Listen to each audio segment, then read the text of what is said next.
Haste police ni chai tokmani bai belai kheno kotor man ngui tongo Sikok rongno romoi tongjaka nokjak phiu ka haine hai Bishalgarh thana police ni chai tokmani bai bike Sikokno rom phika Bishalgarh thana bisini koraimura hatiwo saimanjaka romjaknai ni mung Arif Khan ni mungui gobang mano case tongo bike khokthaniwo Kokmani bisingti dei saimanjaka sal kisa sekang Arif Khan ni team bike Sikok rok khorok thamman jago tei borokno tabukjora jelo tonjaka ar bisingono Bishalgarh police ring asogui tongyawi bisini kokma nawi tongo tei Arif Khan no Bishalgarh thana bisini koraimura hatiwo romkha nei kokma Hasteo salkisa romai haste ni police ni side tokmani bai nukjagui tongo kabangma bike Sikok rokno ronmani Amahai kokma bai belai kheno haste tongko sangrokni khatung khaja tei jajak mungrok nukjakha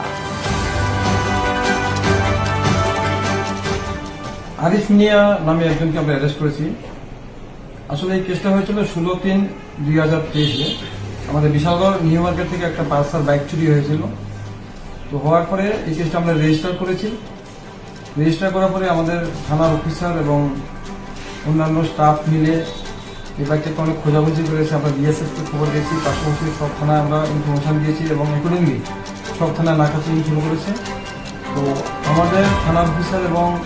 Madhupur থানার যৌথ প্রয়াসে আমরা এই বাইকটাকে recovery করি with one Jamal Hossain যে নাকি বাইকটা চুরি করেছিল জামাল হোসেনকে অ্যারেস্ট করে আমরা এনেছি এবং ওর যে ইন্টারোগেশন আর দুইটা নাম এসছে মোহাম্মদ মাসুম ইলিয়াস এবং রাকেশ খান তো আমরা জামালকে তো কোর্টে পাঠিয়েছি এবং সে এখনো জেসিতে আছে পরবর্তীতে মাসুম খান এবং মাসুম ইলিয়াস এবং রাকেশ খান ওদেরকে আমরা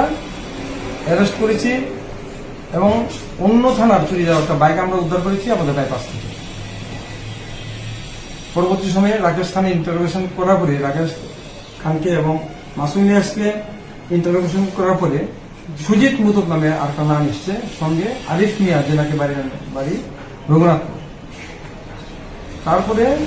সুজিত মুতককে আমরা অ্যারেস্ট করতে সক্ষম হয়েছি সঙ্গে আরেকটি মোটর বাইক এই কেসে মোট 3টি বাইক আমরা রিকভারি করেছি তারপরে সুজিত মুতককে আমরা কোর্টে পাঠিয়েছি সেও এখনো জেলে আছে আমরা আরিফ মিয়াকে অনেকবার রেড করেছি ওর বাড়িতে ও পালিয়ে থাকে মানে হি ইজ ভেটারান ক্রিমিনাল সে বিভিন্ন কেসে সে জড়িত থাকে যদিও রিপোর্টেড আনরিপোর্টেড আমাদের কম আসে ওর বিরুদ্ধে ইনফরমেশন আমাদের কাছে কিন্তু খবর আছে সে is a veteran criminal area তো আমরা গতকালকেও আমরা ওকে ধরার চেষ্টা করেছি অফিসটা থেকে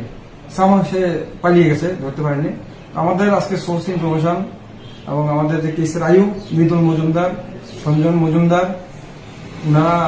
সোর্স অ্যাক্টিভেট করেছেন এবং আজকে সকালবেলা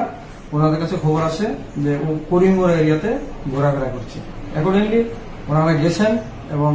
তাকে ওইখান থেকে অ্যারেস্ট করে থানাতে নিয়েছেন তো এই কেসে আমাদের টোটাল 5 জন অ্যারেস্ট আছে 5 জনই এখনো জেসিতে আছে 5 জন অ্যারেস্ট হয়েছে 4 জন জেসিতে আছে এবং এই কেসে মোট 3টা বাইক রিকভারি আছে আমাদের